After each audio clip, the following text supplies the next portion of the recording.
I had my own practice for many years, and I suppose there was many reasons why I left that.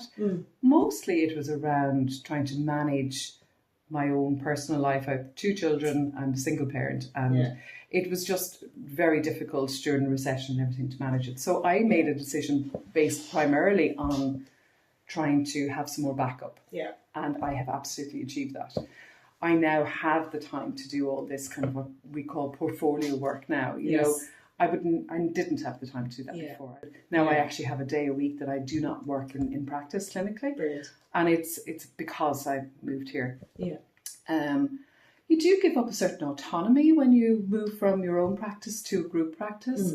And I suppose there is a transition where you struggle slightly with that, but that on balance, you know, I struggled maybe for a few months. Once COVID hit, I was absolutely certain I'd made the right decision. Yeah, okay. There's no way in hell I would have been able to survive COVID as a single-handed doctor and, you know, to provide any kind of service. So it's been a really, really positive thing for me. Yeah. And it does allow you, it allows you to have the backup of other people's opinions. Yeah.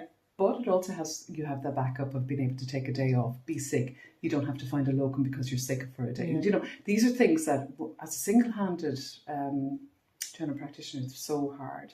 I don't know how people manage it anymore. It seems to be extremely isolating. It really is, yeah. And, you know, and patients have a higher expectation year on year. I'm sure you all see that too.